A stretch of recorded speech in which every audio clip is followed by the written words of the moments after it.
Sí, que se escucha. Excelente, buenas tardes. Voy a compartir mi pantalla. ¿Dónde está?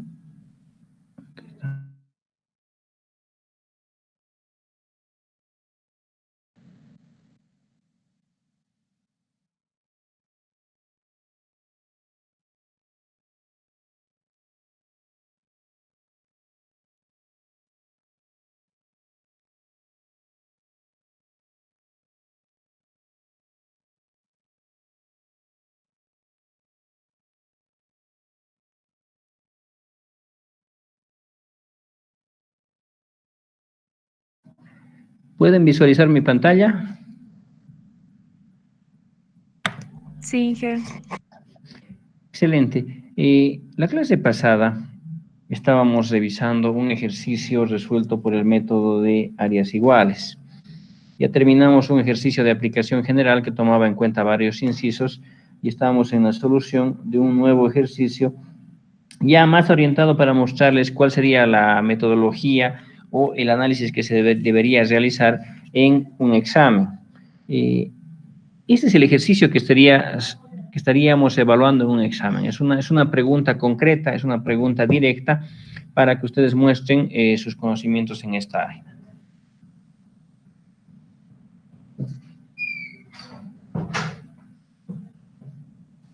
¿Qué es lo que se debe analizar? La pregunta para este inciso era, son tres incisos, el inciso 1.1, el inciso 1.2 y el inciso 1.3, que tienen como objetivo ver, aplicar el método de áreas iguales, y las preguntas que se les hacen son las siguientes. Primero, determinar la característica potencia-ángulo del sistema para el caso particular de una falla bifásica a tierra, la cual se dé en la barra 2. El inciso 1.2 es determinar el tiempo crítico para la misma falla, y el inciso 1.3 realizar una evaluación de la estabilidad del sistema considerando un tiempo de operación de las protecciones de 150 milisegundos. Es decir, tenemos un sistema con estas características, tenemos un generador que está conectado a un transformador y a su vez esto es a una red de transmisión. En este sistema ocurre una falla y como consecuencia de esa falla necesitamos determinar qué es lo que pasa con el generador. Mantiene sincronismo, pierde sincronismo, etc. Y ya vimos nosotros que este tipo de ejercicio es un ejercicio clásico para sistemas eléctricos de potencia. Es un ejercicio que tiene, básicamente en los libros yo he encontrado que hay tres variantes de este ejercicio. Después de estas tres variantes no he encontrado más.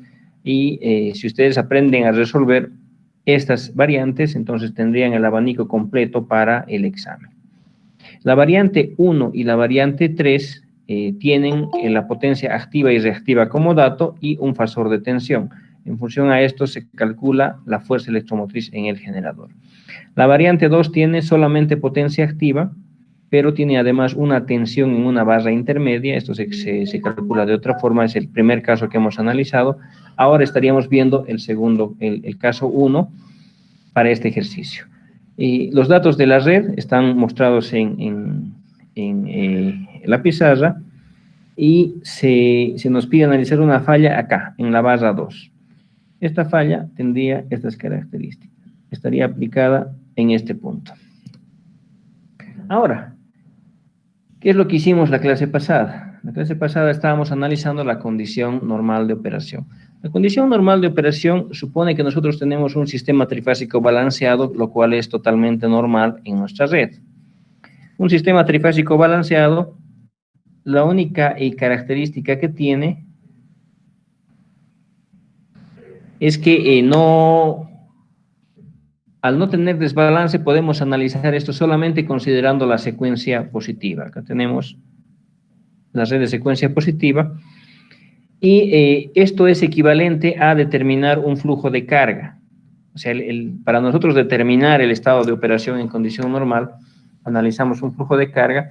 Ese flujo de carga es equivalente a aplicar las leyes físicas, ley de Ohm, ley de Kirchhoff de tensiones, ley de Kirchhoff de corrientes a esta red.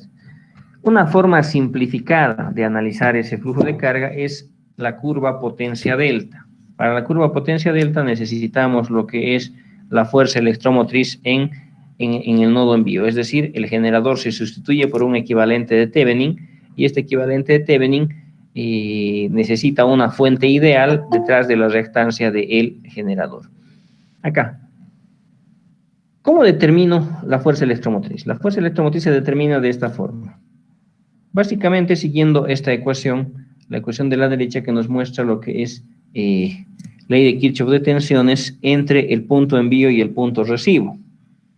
Tomando en cuenta que tenemos tierra, la tensión B1 estaría referida a tierra, lo que es la tensión, la fuerza electromotriz también estaría referido al neutro, y aplicando la ley de Kirchhoff de tensiones podemos decir que la fuerza electromotriz en el generador es igual a la tensión en la barra 1 más la caída de tensión provocada por la circulación de la corriente a través de la reactancia total envío-recibo. Esta es la ecuación básica fundamental que nos permite realizar ese cálculo. Entonces, nosotros realizamos los cálculos que nos permite llegar a esta ecuación. En primer lugar, calculamos una corriente equivalente. No, en primer lugar se calcula lo que es la potencia compleja. Una vez tenida la potencia compleja y con la tensión, hallamos lo que es la corriente. Y finalmente, aplicando la ecuación previa, determinamos la fuerza electromotriz. Lo que nos sirve son estos dos datos, la magnitud y el ángulo. La magnitud nos da la tensión en el envío, lo que es el ángulo nos da el comportamiento eléctrico del generador en el cual se refleja sobre el comportamiento mecánico. Perdón un segundito.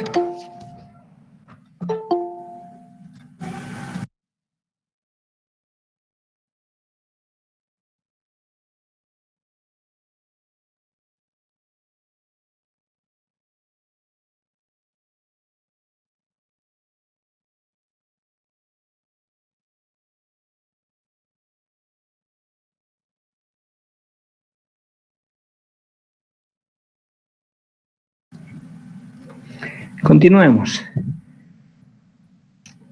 Si bien la información útil es la fuerza electromotriz, que nos da la magnitud de la tensión, el envío y el ángulo inicial, necesitamos también la curva potencia delta, que es esta.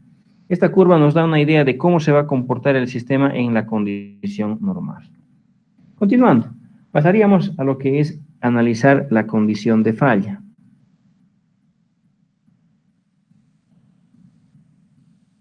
Nosotros ya sabemos que la condición de falla implica el análisis de una condición trifásica desbalanceada.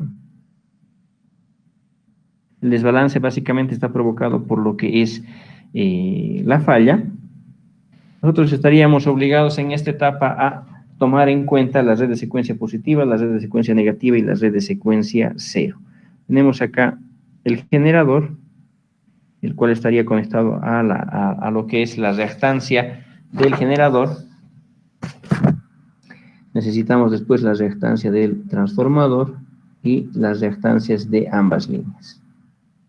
En el recibo tenemos una fuente equivalente, un generador que recibe lo que es la potencia y representa al sistema barra infinita. Acá vamos a tomar en cuenta, siempre que analicemos una condición desbalanceada, necesitamos tomar en cuenta lo que es tierra, una referencia. Esta sería la red de secuencia positiva. Después necesitamos la red de secuencia negativa. En este caso particular es idéntica, excepto que no tiene lo que es el generador. Lo que estamos suponiendo que son generadores que son balanceados. Lo mismo pasa con la red equivalente. Esta red equivalente no tiene contribución en el generador en la secuencia negativa. Y la red de secuencia cero, esta sería la red de secuencia negativa, y acá tendríamos la red de secuencia cero que tiene un comportamiento que es similar en el generador, que es un generador que está conectado en estrella, pero para el transformador, donde aquí hay que tener mucho cuidado, este transformador tiene un grupo de conexión que es YND. Eso implica que es estrella en alta y implica que es delta en el lado de baja. Este tipo de transformador lo que hace es, nos muestra una conexión que el lado de alta tiene conexión a tierra, el lado de baja no, está interrumpido tal como está acá. Entonces, esto va a modificar el comportamiento del transformador en lo que es las corrientes de secuencia negativa, de secuencia cero, perdón. Y finalmente tenemos lo que son las líneas de transmisión conectadas en paralelo. Nuevamente necesitamos tomar en cuenta la participación de tierra. Esta sería la red de secuencia cero. Necesitamos todos los parámetros de secuencia positiva, negativa y cero para cada uno de estos componentes. Como parte de los datos del ejercicio tendrían que, esta tiene una reactancia 0.25, el generador en la secuencia positiva. La reactancia del transformador es la misma en las tres redes de secuencia. En la red de secuencia negativa del generador es 0.2, la red de secuencia 0 del generador es 0.03, y acá los parámetros de las líneas, son dos líneas iguales que tienen una reactancia de J0.25 en la secuencia positiva. En la secuencia negativa el valor es el mismo, recuerden que son elementos pasivos, y en la red de secuencia 0 la reactancia es J0.5, entonces este sería el equivalente, estos serían los parámetros de la red para cada una de las redes de secuencia. El siguiente paso es identificar el punto de falla, o sea, en qué punto debemos analizar la red. En función a los datos de este ejercicio, se nos dice que esta es la barra 1, ¿dónde está? Esta barra de la derecha del sistema barra infinita es la barra 1, la unión del transformador con las líneas corresponde a la barra 2 y la unión del transformador con el generador corresponde a la barra 3.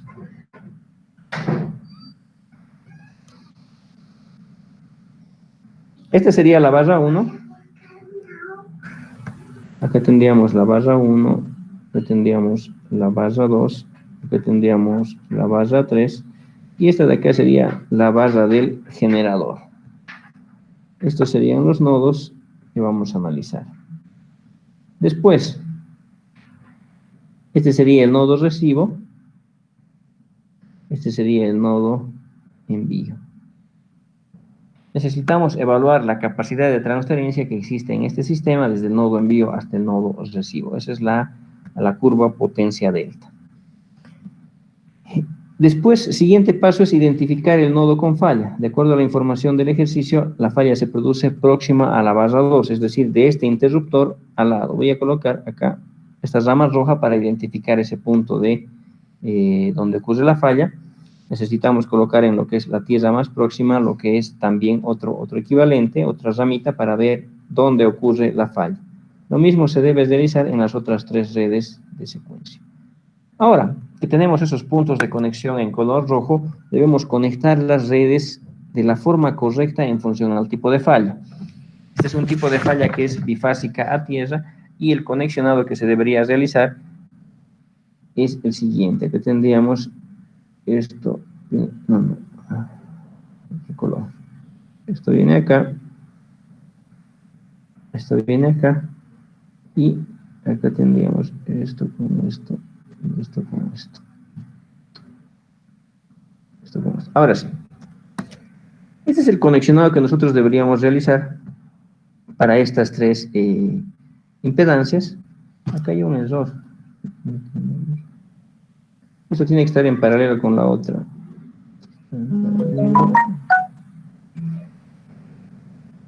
Sí. Ahora sí.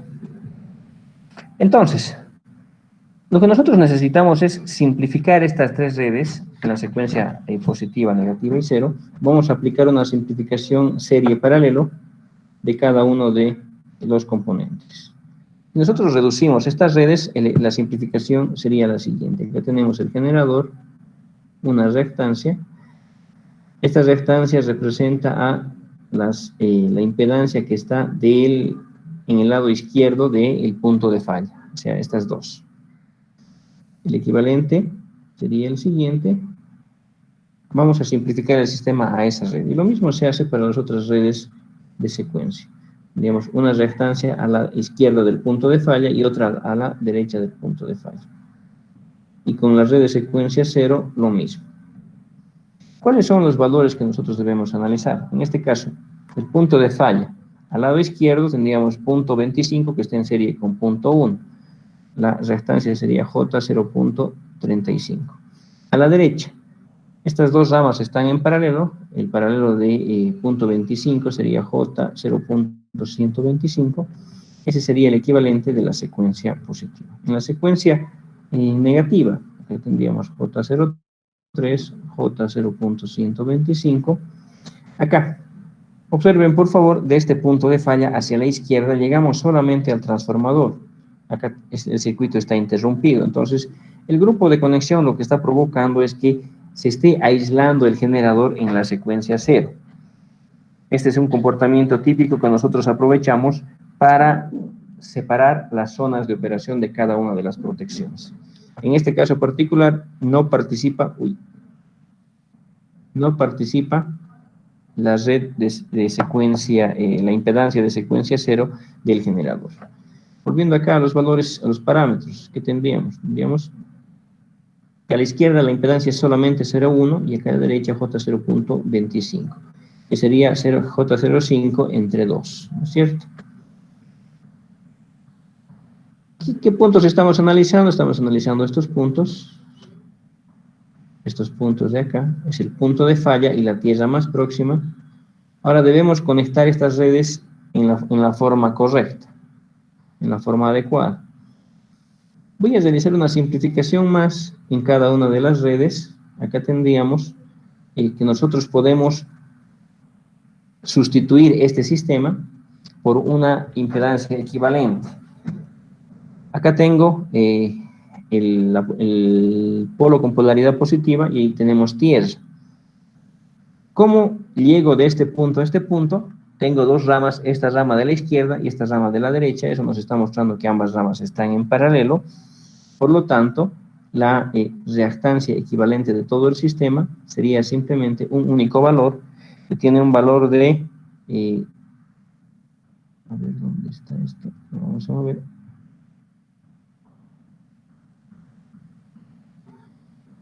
Esta reactancia es 0.03 en paralelo con J 0.125 que tiene un valor de J 0.08824.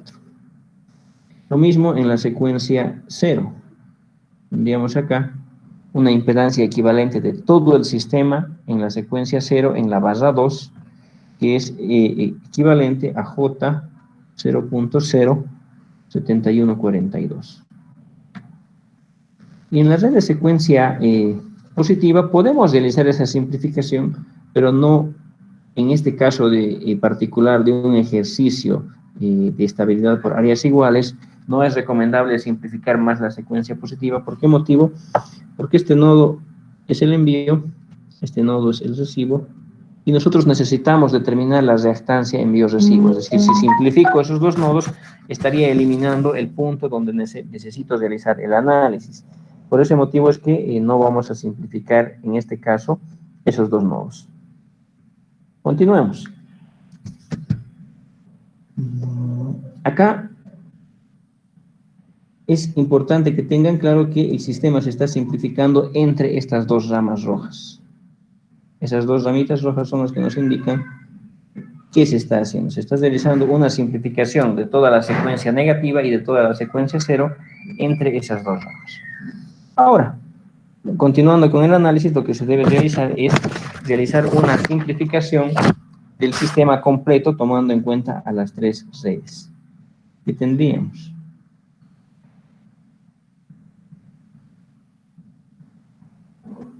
Voy a copiar esta red.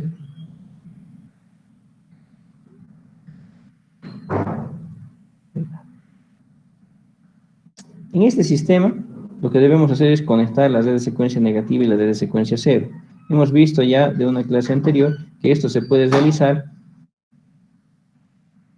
utilizando la impedancia ficticia de falla. ¿Qué es lo que nos dice la impedancia ficticia de falla? Nos dice que en este punto, en la red de secuencia positiva, nosotros debemos conectar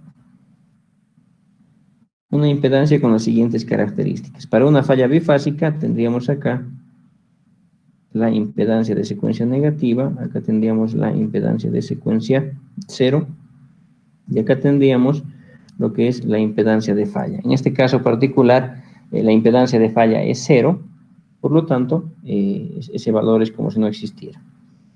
Este sistema se estaría simplificando de la siguiente forma.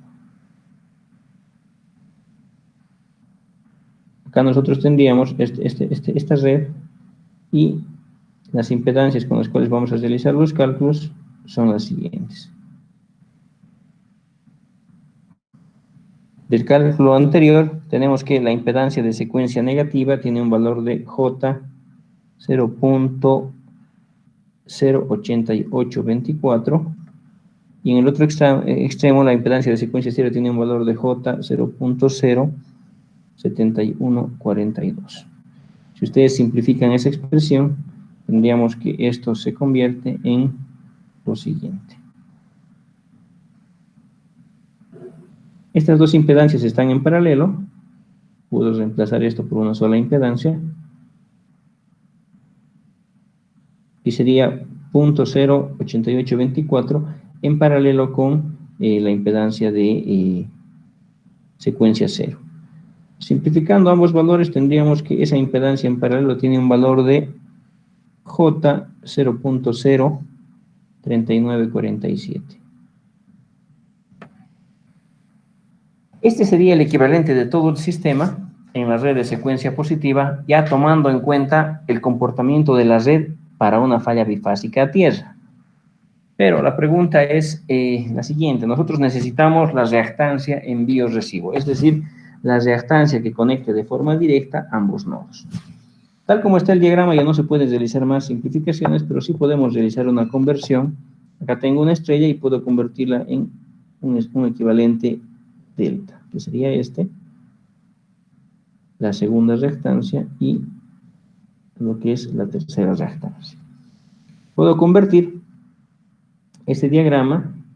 Tenemos el generador, el nodo envío, el recibo, otro nodo, lo que es tierra, y acá tendríamos la rama donde está el análisis. Acá estaríamos manteniendo los nodos de interés entre los cuales necesitamos realizar el análisis.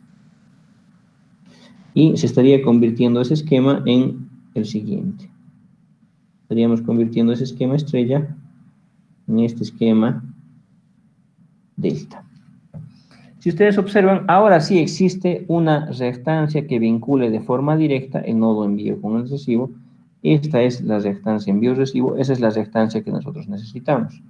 Acá también aparecen otras reactancias que van del nodo envío hacia tierra. Sería esta la impedancia shunt 1 y esta sería la impedancia shunt 2. Esas impedancias se las puede calcular, pero para este caso, para este ejercicio, no tiene utilidad calcularlas. O sea, esas impedancias se necesitan cuando vamos a realizar una falla a la mitad de la línea. Les voy a mostrar un ejercicio más adelante. Continuando. Entonces, esta sería la reactancia que nosotros estamos buscando. Nosotros necesitamos esa reactancia. La reactancia envío-recibo va a ser igual a, si nosotros realizamos una conversión de estrella a delta, las ecuaciones serían las siguientes. Pero vamos a mover un poco más acá. Perfecto.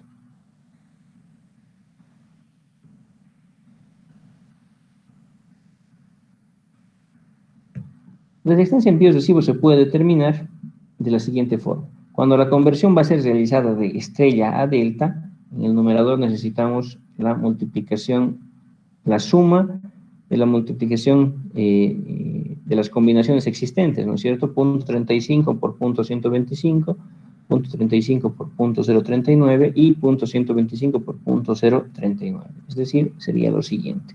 En el numerador tendríamos, voy a factorizar J, y acá tendríamos 0.35 multiplicado por 0.125 más lo que es 0.35 multiplicado por 0.03947 más 0.125 25 multiplicado por 0.03947. Y todo esto dividido entre la impedancia opuesta a la que deseo calcular. Yo deseo calcular esta reactancia envío-recibo, que sería esta, que sería la reactancia envío-recibo. El opuesto a esto es J 0.03947. 0.03947. Es decir, de esta forma nosotros podemos calcular la reactancia envío-recibo con la conversión estrella delta. Acá tendríamos que esta reactancia tiene un valor de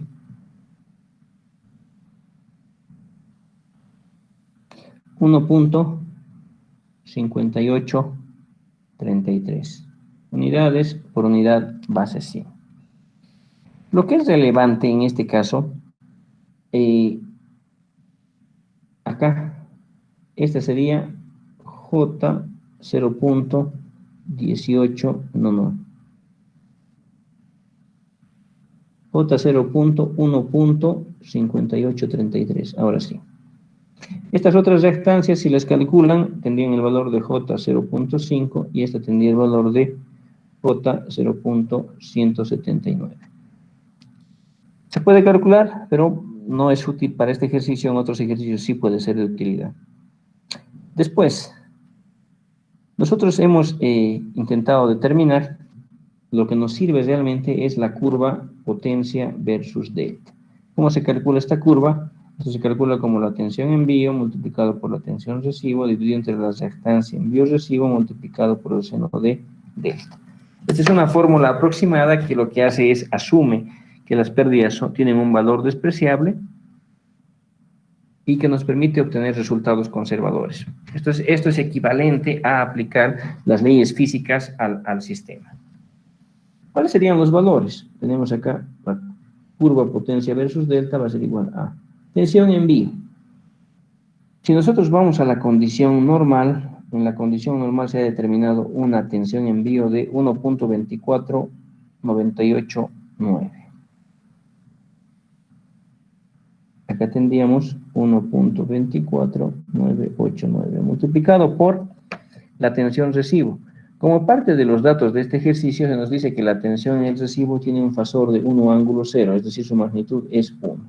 Y todo esto debe estar dividido entre la reactancia. En este caso estamos analizando la condición de falla, por lo tanto debemos utilizar la reactancia envío-recibo en condición de falla. Esta sería la reactancia en condición de falla.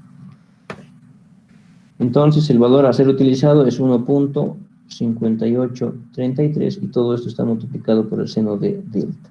Acá tendríamos que la curva potencia versus delta tiene un valor de, si evalúan esa expresión, 0.78941 multiplicado por el seno de delta. Entonces esta sería la curva del comportamiento del sistema en condición de falla. Recuerden que a esta magnitud nosotros le hemos dado un nombre especial para nuestras fórmulas, que es la potencia máxima en condición de falla. Con esto estaríamos concluyendo la condición de falla, es decir, necesitamos dos cosas: la reactancia envío-recibo y su curva. El siguiente paso, ¿cuál sería? Nosotros necesitamos la condición post-falla. ¿Qué es lo que vamos a ver en la condición post-falla? Lo mismo, necesito la curva potencia delta.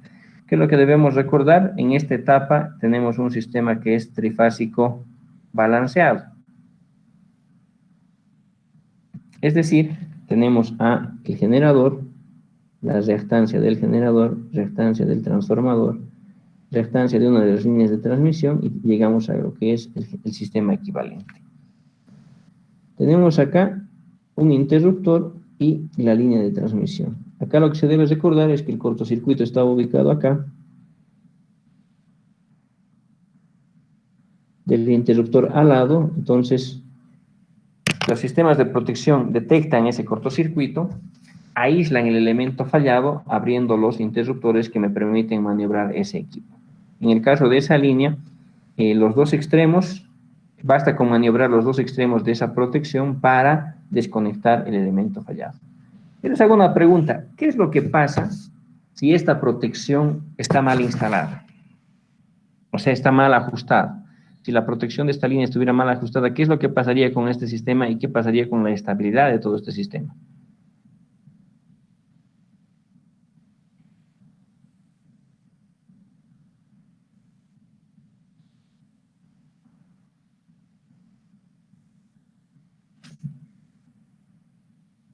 ¿Ustedes ya han llevado la asignatura de protecciones?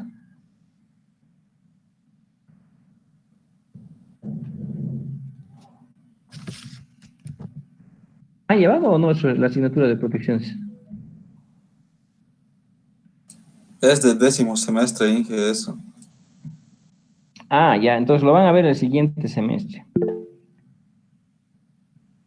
Si esta protección estuviera mal ajustada o por algún motivo esta protección no llega a operar, nosotros en el sector eléctrico trabajamos con lo que es respaldo del respaldo, es decir, tomamos en cuenta que puede ocurrir una falla incluso en el equipo de protección, es decir, si ocurre un cortocircuito, los interruptores que estarían destinados a desconectar esa falla serían los que están asociados al elemento, en este caso, los interruptores de estos dos extremos, pero si estos no llegaran a operar, tenemos que aislar la siguiente fuente. Acá tendría que operar el interruptor de transformador. Si no opera el interruptor de transformador, el interruptor de máquina. Y el generador tiene varias protecciones. Tendría la protección de sobrecorriente, la protección de sobrecorriente con restricción de tensión, sobrecorrientes de neutro, etcétera. Es decir, siempre existe una protección que estaría respaldando a las otras, pero el tiempo de operación no es el mismo. Esta protección, que es la protección principal, estaría operando casi de forma instantánea. La protección principal normalmente no tiene un retardo intencional, es decir, nosotros no le colocamos un retardo. El único retraso que se tiene es el tiempo que tardan en operar los equipos. Pero en el caso de las protecciones de respaldo se coloca un retraso intencional. Nosotros programamos en los relés de protección un retraso para que las protecciones de respaldo esperen a que la protección principal desconecte. Eso es por el lado del generador. En el otro lado, en el lado derecho, acá también existen interruptores que conectan a toda esta red con el sistema barra infinita, también deberían operar estas como respaldo. Y así sucesivamente, protecciones que cada vez estén más y más lejanas. Continuando. La única diferencia entre la condición normal y la condición post falla es esto. Se estaría quitando a un elemento que está con falla. Una vez que ustedes desconectan a ese elemento, ya el sistema vuelve a ser un sistema trifásico balanceado. Reactancias. Tenemos que esta reactancia vale J0.25, esta vale J0.1 y esta vale J0.25 nuevamente. ¿Qué es lo que estamos analizando? Estamos analizando la capacidad de transferencia del sistema entre estos dos nodos, el envío y el recibo. ¿Cuánto vale la reactancia envío-recibo? La reactancia envío-recibo en condición post-falla va a ser igual a la suma de todas estas reactancias. Punto 25 en serie con punto 1, en serie con punto 25. La reactancia vale J0.6 por unidad. Lo que nos interesa de la condición post-falla es la curva. ¿Con qué curva se comporta este sistema? Nosotros sabemos que la curva potencia versus delta tiene un comportamiento que es la tensión envío multiplicada por la tensión recibo dividida entre la reactancia envío y recibo por el seno de delta. Reemplazando valores, ¿cuánto vale la magnitud de la tensión en el envío? Hemos dicho de que la fuerza electromotriz del generador, que es esta, tiene una constante de tiempo que es bastante grande, es decir, varía muy lentamente en el tiempo. Por lo tanto, para nosotros es como si este valor estuviera constante, 1.2498.9. Ya tendríamos 1.2498.9. Multiplicado por la tensión recibo, como dato del ejercicio se nos dice que este es un sistema barra infinita y aquí hay una tensión de 1 ángulo 0. Este sistema es tan robusto que nada de lo que hagamos acá le va a afectar. Entonces, esa tensión se mantiene constante por la robustez del sistema barra infinita. Dividido entre la reactancia en biorresivo, eso tiene un valor de J 0.6 multiplicado por el seno de delta. Esta es una ecuación que únicamente maneja las magnitudes. Es decir, es una expresión en la cual se ha eliminado intencionalmente el operador complejo J para manejar fórmulas reales.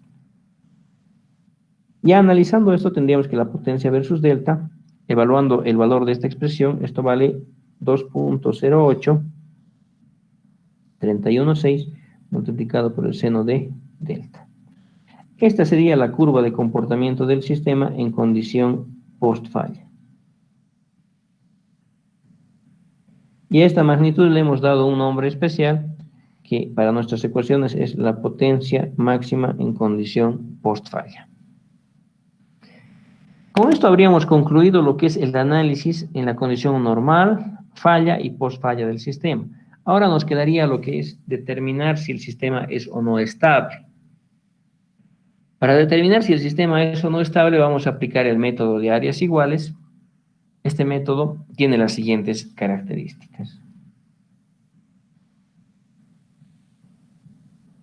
El método de áreas iguales.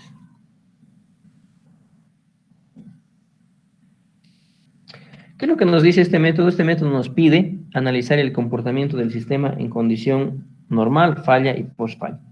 Voy a hacer acá un pequeño resumen de lo que hemos calculado hasta el momento. Tenemos acá.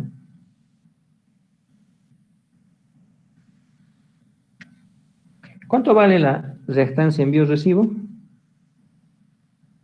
La reactancia en biorresivo tiene tres valores: el de la condición normal, falla y post-falla. El primer valor que asume en la condición normal, ¿dónde está? Es un valor de J 0.475. J 0.475. En la condición de falla, esta reactancia llega a tener un valor de J 1.5833.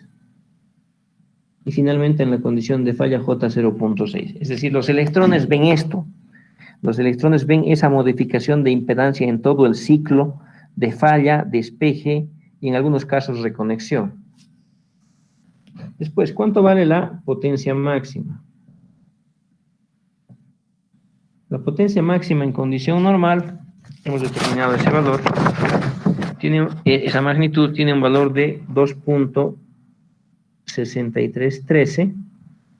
En condición de falla tiene un valor de 0.78941 y en condición post falla tiene un valor de 2.08316. Es decir, esta sería la potencia máxima en condición normal, esta sería la potencia máxima en condición de falla y esta sería la potencia máxima en condición post falla. El sistema está sufriendo esas modificaciones como consecuencia del ciclo de falla y despeje de falla. Estamos pasando por todos esos valores. Después otro valor que es importante para nosotros es el ángulo inicial. El ángulo inicial nos da el punto de partida mecánico para el generador. De la condición normal, nosotros podemos obtener ese valor. Aquí está. Tiene un valor de 22.335 grados. Veamos. Tiene un valor de 22.335 grados. Y vamos a trabajar con esta fórmula en radianes. O sea, necesitamos realizar operaciones con este valor. Y este valor en radianes tiene un valor de 0.3898 radianes. ¿Qué más necesitamos? El despacho. ¿Cuánto vale la potencia mecánica? La potencia mecánica, vamos a la condición normal. Acá, por favor, esto es importante. ¿Cuánto de potencia estoy recibiendo acá a la derecha? está llegando a una potencia de 1 por unidad con un coseno phi de 0,95. Se está entregando potencia, esta potencia al sistema barra infinita. Lo que se debería hacer es calcular el flujo de carga tomando en cuenta las pérdidas y ver cuánto está entregando este generador. Pero este tipo de ejercicios son didácticos para enseñar el comportamiento del sistema. Lo que se hace es, como no tengo pérdidas, la potencia en el recibo va a ser la misma que en la potencia en el envío. Es decir, la potencia eléctrica es igual a 1. Ahora, ¿qué es lo que nosotros sabemos del estado normal? Nosotros sabemos que en el estado normal la potencia eléctrica es igual a la potencia mecánica. ¿Por qué motivo? Porque tengo frecuencia constante, eso significa omega constante, eso significa que la aceleración es 0. Entonces, de aquí obtenemos la potencia mecánica. Vámonos al ejercicio. La potencia mecánica es 1 por unidad.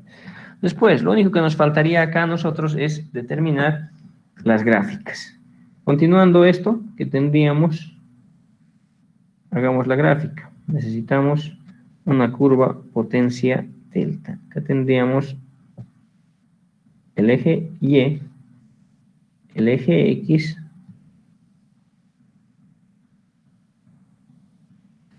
el comportamiento va a ser el siguiente. En condición normal tenemos una potencia máxima de 2.6313. Acá esto va a ser 1 por unidad, 2 por unidad, y aproximadamente aquí estaría el valor de 3 por unidad. Un poco más, ¿no? Necesitamos modificar esto un poco.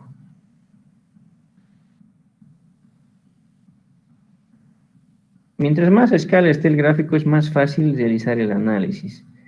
Acá tendríamos 1, 2, aquí estaría aproximadamente 3 por unidad, y lo que nosotros necesitamos es el valor de 1.6.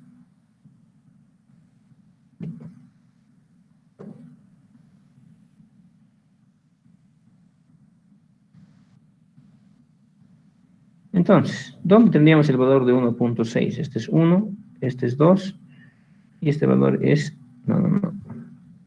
Este es 2 y arriba es 3. Entonces 2.6 estaría más o menos acá. Acá tendríamos el valor de 2.6313. 2.6313. Este va a ser el máximo valor que tiene esta curva, y la curva va a tener más o menos este comportamiento. Teníamos la función senoidal, ¿no es cierto? Voy modificando esto. Ahí. Entonces, este sería el valor máximo de esta función. Es el pico de la función senoidal. Después necesitamos la condición de falla. La condición de falla tiene un valor de 0.78941.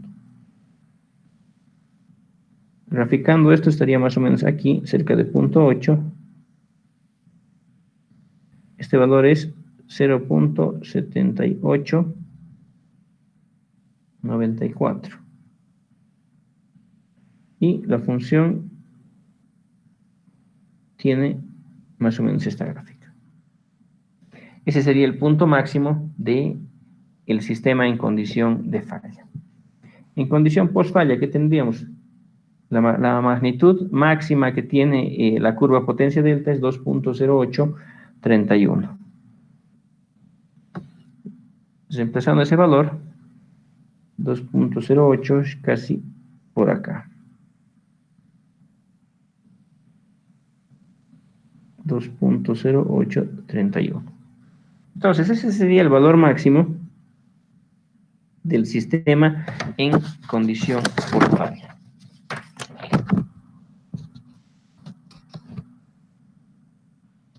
Graficando la curva, tendríamos una curva que es más o menos esta. Perfecto. Ese sería el comportamiento del sistema en condición normal, falla y post-falla. ¿Dónde está la curva mecánica? Tenemos un despacho de 1 por unidad. Esta sería la potencia mecánica igual a 1 por unidad. ¿Quién se acuerda cuál es la diferencia entre este ejercicio y el ejercicio anterior? ¿Cuál era el despacho en el ejercicio anterior?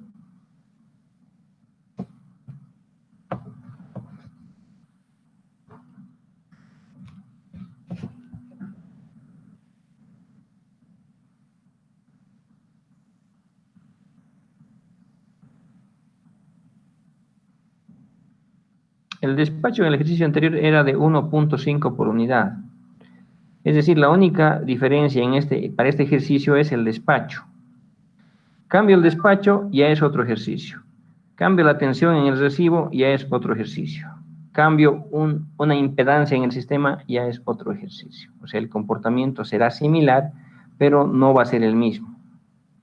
O sea, el comportamiento lógico del sistema en condición normal, falla y posfalla, podemos inferir qué va a pasar con él, pero ya los valores como tal son diferentes. Entonces, tengan mucho cuidado con eso. En algunos casos basta con modificar la tensión recibo y ya se tiene otro ejercicio totalmente diferente. Es decir, cualquiera de las variables que se modifique, el comportamiento del sistema va a ser totalmente diferente. Continuando. ¿Qué es lo que pasa con el sistema con estas tres curvas? Teníamos el sistema en condición normal, se va a encontrar acá la intersección entre la curva negra y la curva verde. Este es el punto 1 en condición normal. En este instante ocurre una falla. La falla modifica el comportamiento eléctrico de la red y saltamos a lo que es la curva en color rojo. Es decir, el sistema salta a este punto, al punto número 2. El sistema comienza a acelerarse. Como consecuencia de esta diferencia entre potencia mecánica y potencia eléctrica, el sistema comienza a acelerarse, comienza a moverse hacia la derecha. Comienza a moverse acá. Y en cierto momento las protecciones operan. Saltamos de lo que es esta curva a la otra, del punto 3 al punto 4. El sistema podría estabilizarse acá, pero tiene como límite máximo este punto, el punto 6. Y esto estaría definiendo un área de aceleración que tiene que es esta área, que corresponde a esta área que está achurada con los más, y el área de frenado que corresponde a esta área.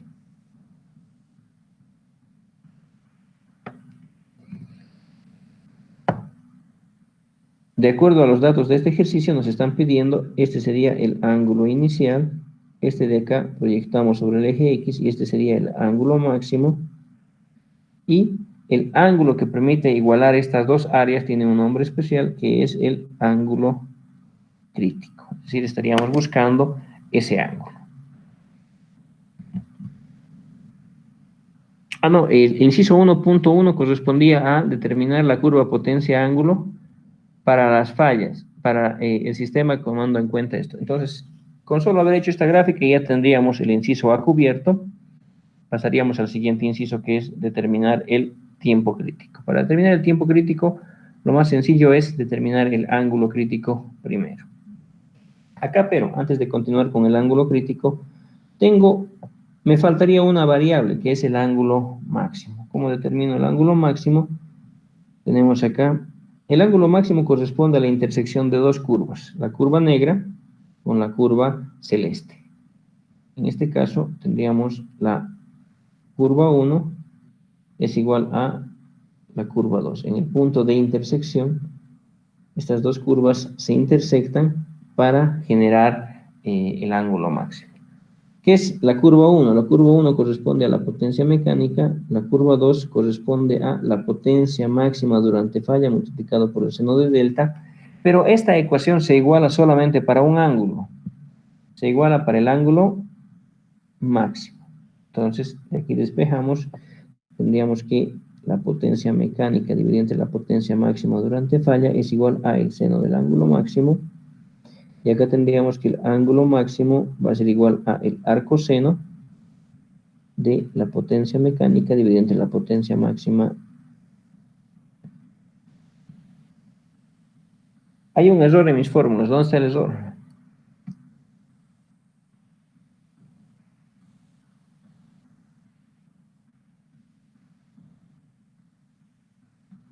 ¿Cuál es la curva 2?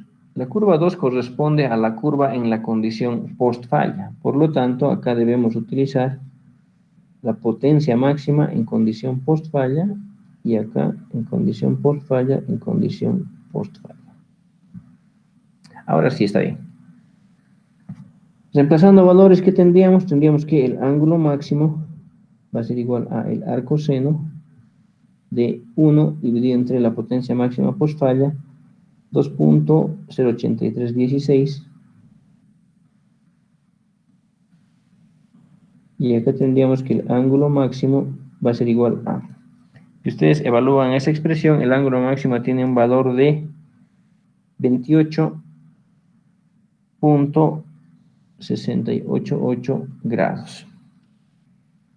Observando de la gráfica, nosotros nos damos cuenta que este ángulo no puede ser menor a 90 grados, ¿no es cierto? Por lo tanto, este punto, con esa ecuación no estamos hallando este punto, estamos hallando este otro. Estaríamos hallando este ángulo. Entonces, lo que hay que tener es cuidado con ese ángulo. Para hallar el ángulo correcto, lo que se debe hacer es realizar una corrección. Esta corrección es el ángulo máximo corregido, va a ser igual a 180 grados menos 28.688. 68,8 grados. De acá tenemos que el ángulo máximo corregido es igual a 151.312 grados, lo cual es equivalente a tener 2.6409 radianes. Ahora sí tenemos todos los valores para poder evaluar el comportamiento de este sistema. ¿Qué tendríamos? ¿Cuál sería el siguiente paso? El siguiente paso que debemos nosotros realizar es el siguiente.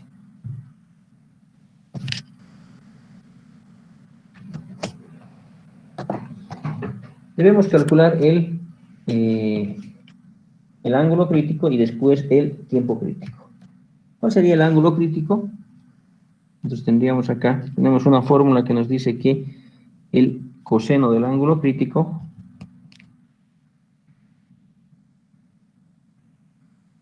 se puede determinar de la siguiente forma. Esto es la potencia mecánica multiplicada por el ángulo máximo menos el ángulo inicial. Todo esto más la potencia máxima en condición post-falla multiplicada por el coseno del ángulo máximo menos la potencia máxima durante falla multiplicada por el coseno del ángulo inicial. Y todo esto debe estar dividido entre la potencia máxima post falla menos la potencia máxima durante falla. Es decir, tenemos dos caminos. Uno de ellos es realizar la integral de las áreas, pero ya hemos hecho un desarrollo teórico, ¿no es cierto? Hemos mostrado que utilizar esta fórmula es equivalente a realizar el cálculo de esas áreas. O sea, ya tendríamos una solución rápida al problema que nosotros necesitamos. Reemplazando valores, ¿a qué tendríamos? Tendríamos que el coseno del ángulo crítico va a ser igual a los valores. Potencia mecánica tiene un valor de 1. El ángulo máximo, ya les dije que acá estamos obligados sí o sí a trabajar en radianes. Entonces, el ángulo máximo tiene un valor de 2.6409 menos el ángulo inicial 0.3898. La potencia máxima post falla tiene un valor de 2.08316 multiplicado por el coseno de 2.6409 menos la potencia máxima durante falla tiene un valor de 0.78941 multiplicado por el coseno del ángulo inicial, que tiene un valor de 0.3898, ¿no es cierto? Y todo esto dividido entre nuestras dos potencias máximas, que para este caso tiene un valor de 2.08316 menos 0.78941. Si ustedes evalúan esta expresión, tendríamos que el coseno del ángulo crítico va a ser igual a menos 0.23696. Pregunta, con esta ecuación, ¿el ángulo crítico existe o no existe?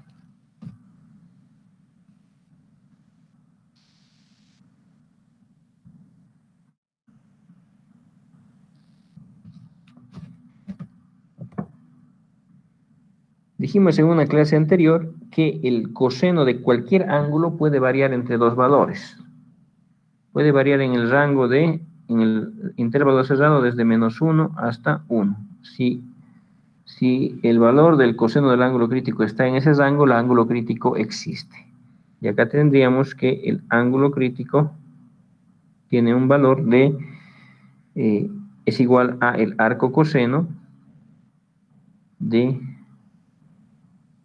menos 0.23696, y aquí tenemos que el ángulo crítico es igual a un valor de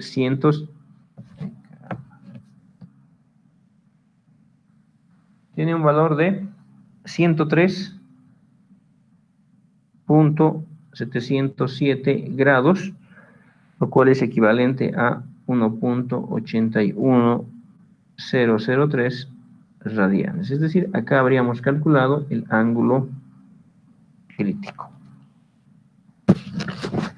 Como siguiente paso, ya necesitaríamos calcular el tiempo crítico.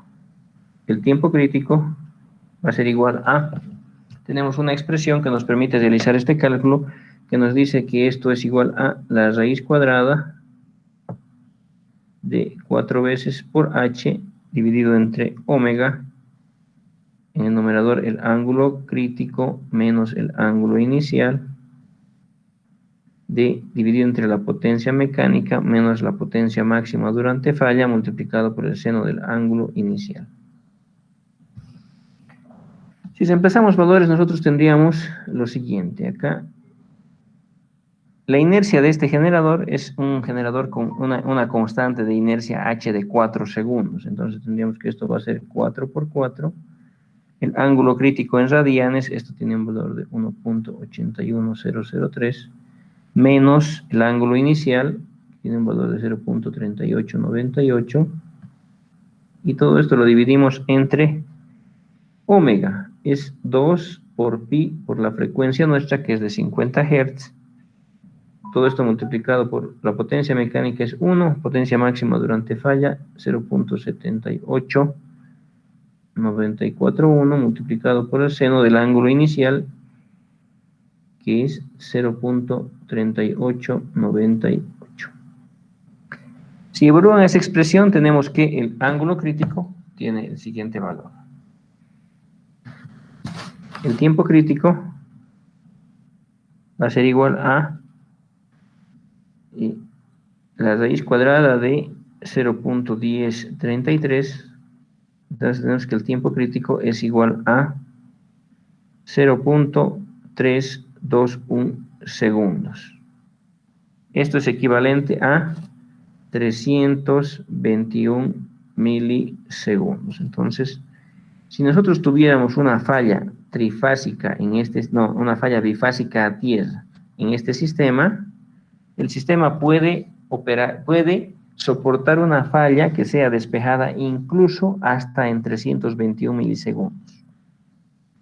Con esto estaríamos concluyendo el inciso B. Inciso B estaría resuelto. Inciso C. El inciso C nos dice lo siguiente. Tenemos que la protección opera en 150 milisegundos. Si la protección opera en 150 milisegundos,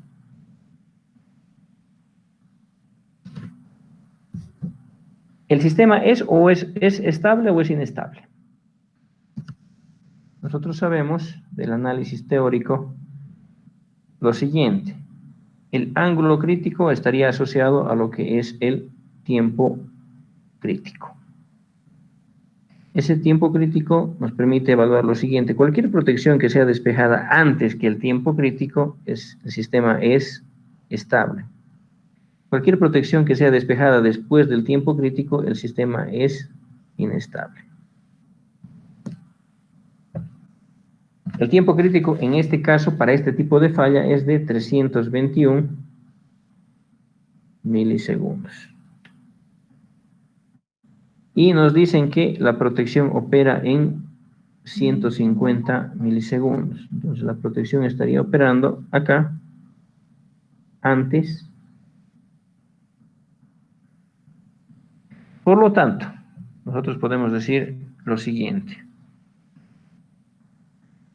150 milisegundos es menor que 321 y podemos decir que el tiempo de operación de las protecciones es menor que el tiempo crítico, es decir, 150 es menor que 321, por lo tanto, el sistema permanece estable. Listo. Con esto estaríamos concluyendo este tipo de ejercicio. Como verán, es un ejercicio que es simple, que es sencillo. La ventaja de este ejercicio es la facilidad con que muestra lo que es la influencia de cada uno de los componentes sobre la estabilidad del sistema. La influencia de las fallas, la influencia de la red, la influencia del despacho, la influencia del tipo de falla, de las protecciones, etc. ¿Alguna duda con respecto a este ejercicio?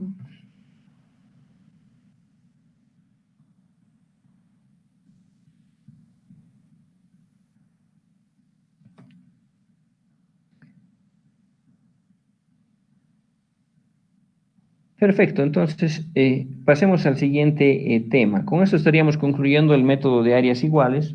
O sea, ya los ejercicios son similares, ustedes ya tienen un ejercicio resuelto para cada tipo.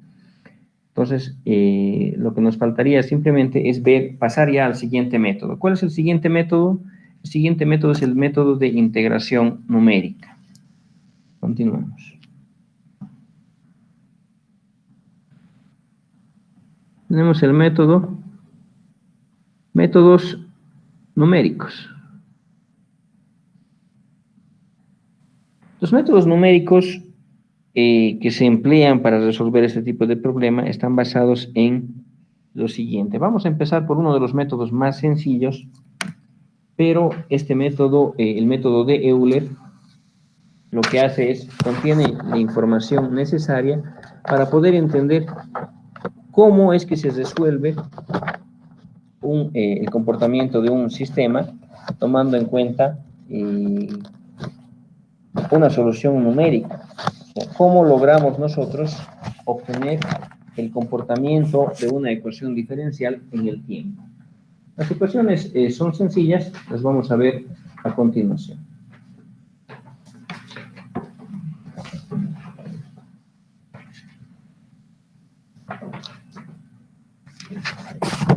Vamos a empezar por el método más sencillo. Tenemos acá el método de Euler. No sé si ustedes han visto lo que es el Simulink. En el Simulink hay varios métodos de solución, el O de 33 o de 54, etc. Cada uno de esos corresponde a un método numérico. Lo que está haciendo el Simulink es estar resolviendo el comportamiento en el tiempo por medio de integración numérica. El método más simple es el método de Euler, lo vamos a ver a continuación. Nosotros tenemos una ecuación diferencial.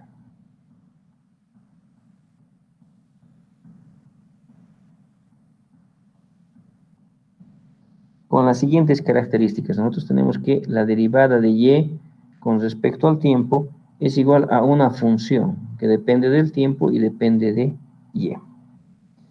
Una función cualquiera. En nuestro caso, ¿cuál es la función que estamos analizando? Es la ecuación de oscilación, nos dice que esto es 2 veces h sobre omega derivada segunda del ángulo con respecto del tiempo. Esto es igual a potencia mecánica menos potencia eléctrica. Esa es la ecuación diferencial que nosotros estamos resolviendo. Acá vamos a ver lo siguiente. El método de Euler, en primer lugar, está aplicado a lo que es ecuaciones diferenciales de primer orden. ¿Ok? ¿Qué significa? Simplemente una derivada, en este caso. El problema que nosotros estamos resolviendo tiene dos derivadas. Derivada segunda del ángulo con respecto al tiempo. Más adelante vamos a ver cómo tratar esto. Existe un método que es el método paso a paso que resuelve directamente una derivada de segundo orden, pero es un método que ha sido utilizado por ingenieros eléctricos en el área, pero tiene un error elevado. Entonces, por motivos históricos se lo puede revisar, pero no tiene una utilidad práctica. Es el método paso a paso. Entonces, se resuelve por el método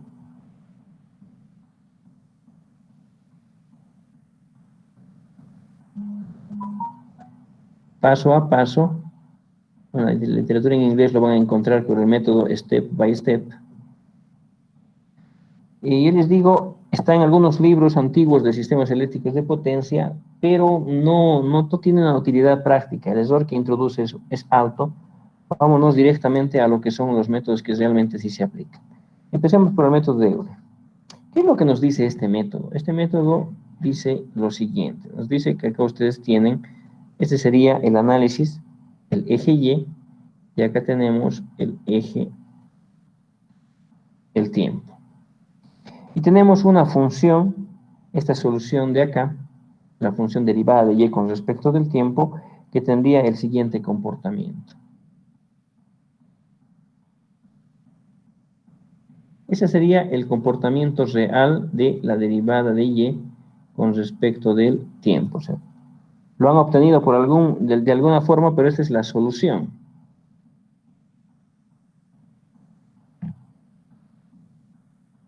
Nosotros no conocemos esa curva. Nosotros conocemos solamente un punto de partida. Es decir, nosotros tenemos acá un punto inicial.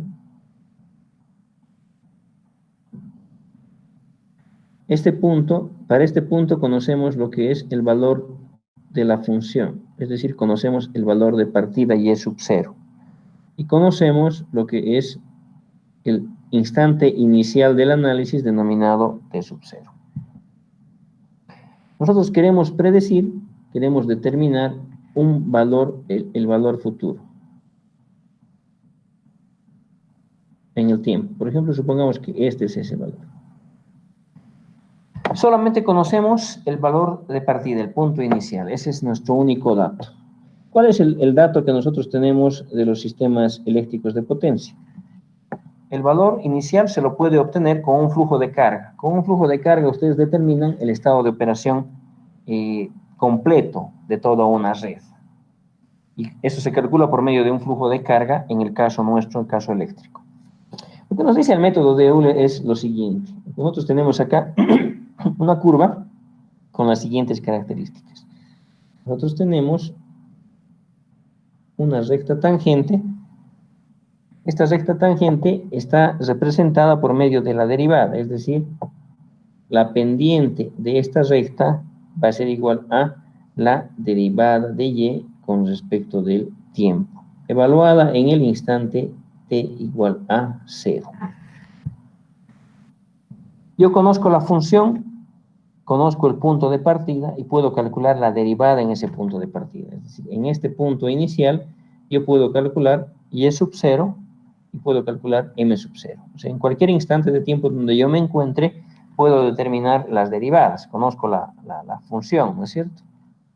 Ahora, ¿a qué es igual la pendiente? Sabemos que la pendiente es igual a un diferencial en Y dividido entre un delta en X.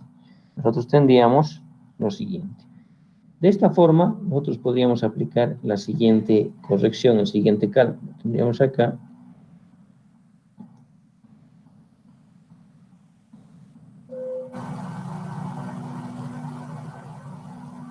este sería delta Y.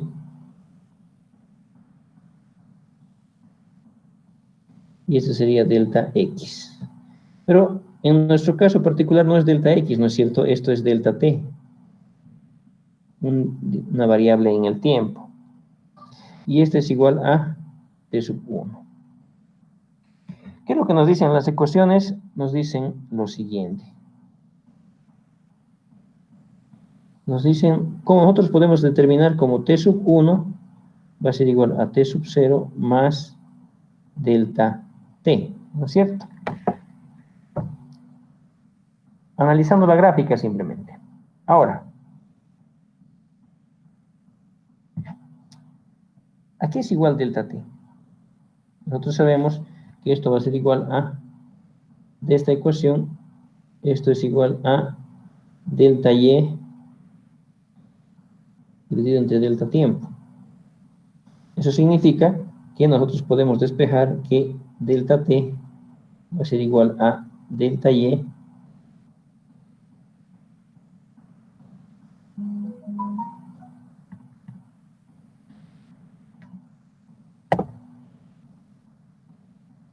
la pendiente es delta y dividido entre delta x. Entonces tendríamos que delta t va a ser igual a delta y dividido entre la pendiente. Sí, pues está mal. Está mal.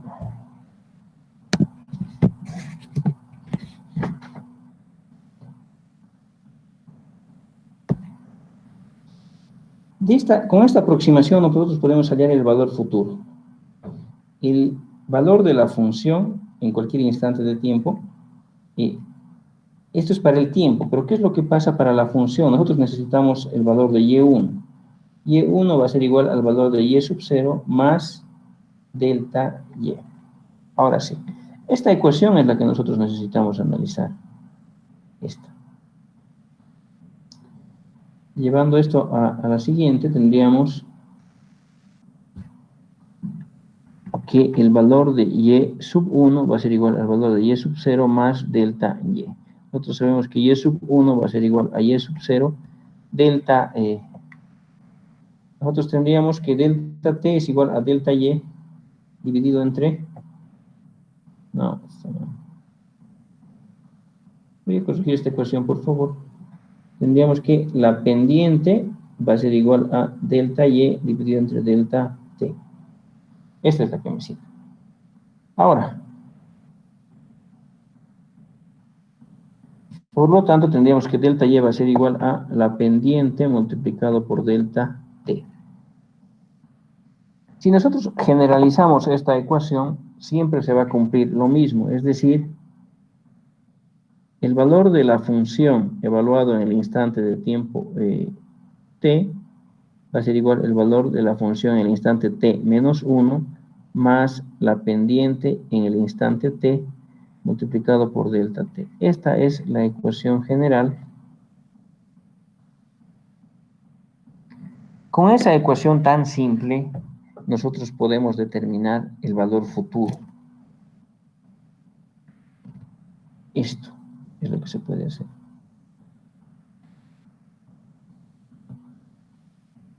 Estaríamos realizando una aproximación por valores sucesivos a la solución. Este es el valor real de la función. Este sería el valor futuro. Acá existe un error. Este sería el error. Pero yo les hago una pregunta. ¿Qué es lo que pasa si delta t lo hago muy pequeñito? Si este valor de delta t lo hago pequeño. Si lo hago pequeño, el error va a ir reduciendo cada vez mucho más.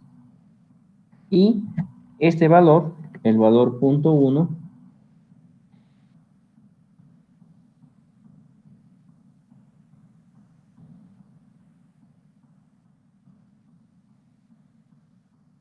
si hago que delta t sea pequeño, este 0.1 se va a aproximar al valor futuro.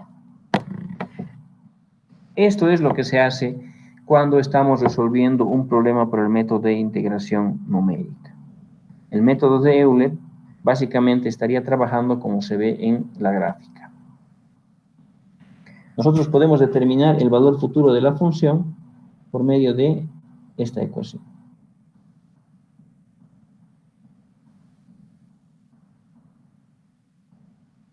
Esa ecuación es la que nos dice determinar el comportamiento futuro de cualquier función de primer orden. Esto lo utilizando de forma mágica en la integración numérica. Ahora, llevando esto, analizando esa ecuación, llegamos a esta conclusión. La conclusión es que el valor futuro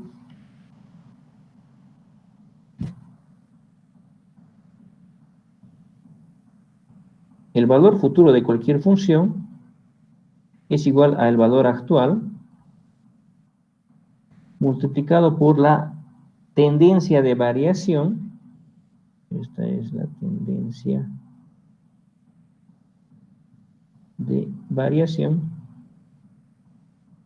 multiplicado por el paso. Delta t se le denomina el paso de integración.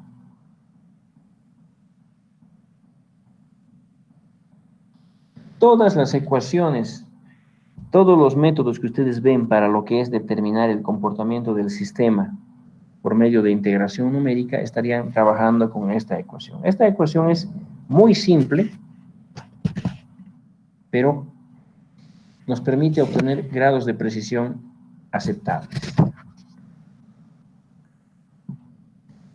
En realidad todos los métodos se basan en esta ecuación. La única diferencia es esto.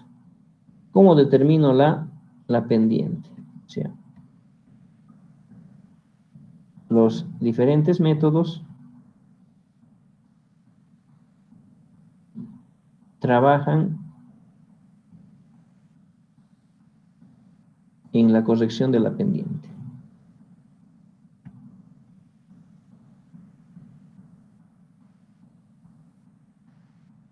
Es decir, el error es, intentamos reducir el error modificando lo que es la pendiente.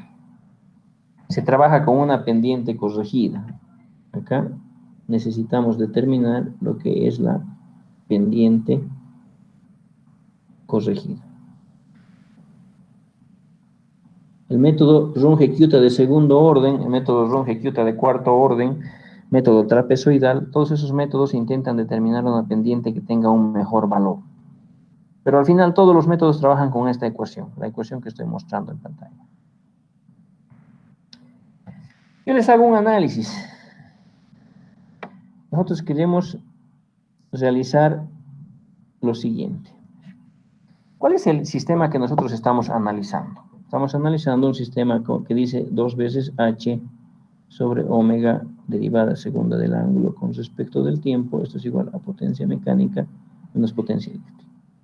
Y potencia versus delta es igual a tensión envío por tensión recibo dividido entre la restancia envío-recibo por el seno de delta. Este es el problema que nosotros queremos resolver, ¿no es cierto? En el primer caso, esta es nuestra ecuación diferencial. En el segundo caso, esta ecuación representa el comportamiento algebraico de la red, el cual ustedes ya conocen. Nosotros tenemos que Y es igual a I por... que las corrientes de inyección son iguales a Y por B. La primera ecuación representa el comportamiento dinámico de cada uno de los generadores. La segunda ecuación representa el comportamiento de la red. Nosotros vimos que ese comportamiento puede ser resuelto por medio de la aplicación de leyes físicas como ley de Ohm, ley de Kirchhoff de tensiones y ley de Kirchhoff de corrientes. Eso es equivalente a resolver un flujo de carga.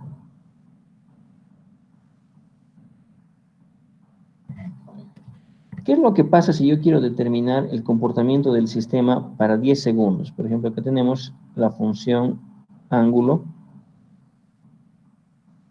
y acá tenemos el tiempo. Nosotros necesitamos un punto de partida. Aquí tenemos t sub 0 y acá tengo el valor de ángulo sub 0. El sistema comienza a moverse como consecuencia de una falla y hace esto. ¿Qué es lo que tendríamos que hacer con integración numérica? Con integración numérica lo que se debería hacer es determinar un punto 1 en t sub 1, determinar otro valor en t sub 2 y así sucesivamente deberíamos determinar varios puntos para poder determinar el comportamiento de esta red por medio de varios pasos. Es decir, con integración numérica lo que se está haciendo es eso, lo que estoy mostrando en pantalla. Calculamos varios puntos futuros de la red. ¿Qué es lo que necesito? Solo necesito un valor inicial, P sub 0 y el ángulo sub 0. El resto de los puntos se determinan mediante integración numérica. ¿Qué es lo que pasa si yo quiero, por ejemplo, 10 segundos de análisis?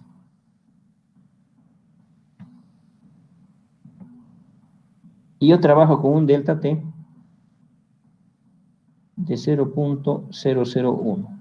Un valor típico utilizado para integración numérica en sistemas eléctricos de potencia varía entre 0.01 hasta 0.001. Entonces, ese es el rango práctico con el cual se realizan estudios eléctricos hoy en día con los simuladores comerciales que nosotros tenemos.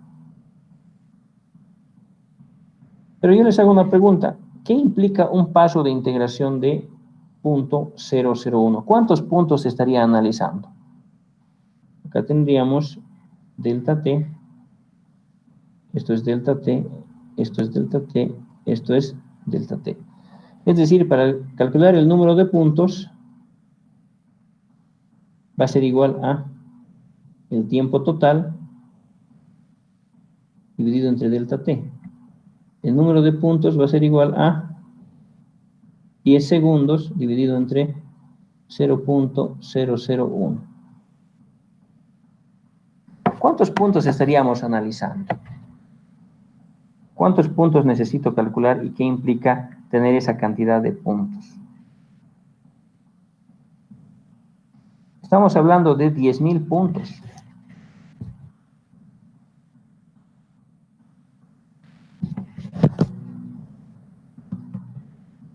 Es decir, para calcular 10 segundos de simulación para un generador, yo necesito 10.000 puntos de estos que están acá.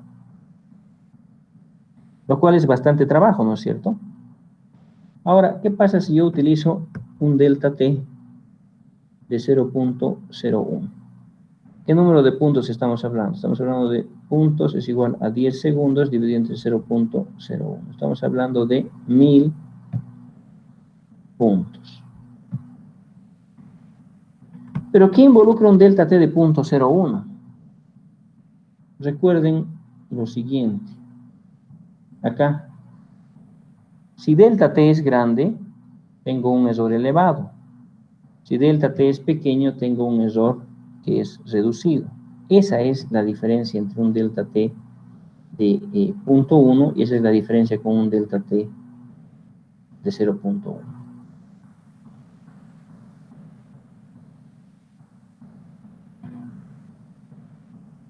Tenemos esto. Ese es el gran problema de trabajar con un delta T elevado. Entonces, estaríamos introduciendo un error a nuestro cálculo. ¿Qué es lo que prefieren? ¿Un valor inexacto que sea calculado rápidamente o un valor exacto y que tarde? Recuerden que un valor inexacto no nos sirve para nada, ¿no es cierto? De nada sirve que ustedes hagan un cálculo si ese cálculo tiene un error. Entonces, nosotros intentamos trabajar con esto. Trabajar con otro punto, con un paso de integración más chico. Pero eso involucra 10.000 puntos. Estamos calculando 10 veces más. Y recuerden que para cada punto debo calcular un flujo de carga. Y para cada punto debo calcular el comportamiento dinámico de cada uno de los generadores.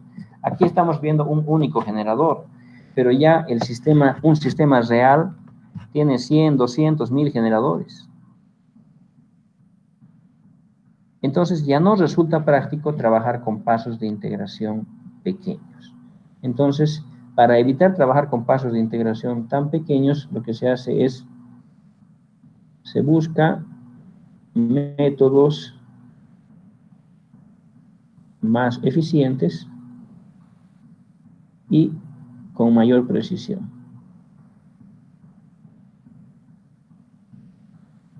Entonces, Otro de los métodos que vamos a ver ahora es el método modificado de Euler. Este método modificado de Euler es el mismo que el método Runge-Kutta de segundo orden. Ustedes conocen, tenemos el Runge-Kutta de cuarto orden, ¿no? Que tiene mayor precisión, pero eso lo vamos a ver en otra clase. ¿Alguien tuviera alguna consulta con respecto a lo que hemos visto en la clase actual?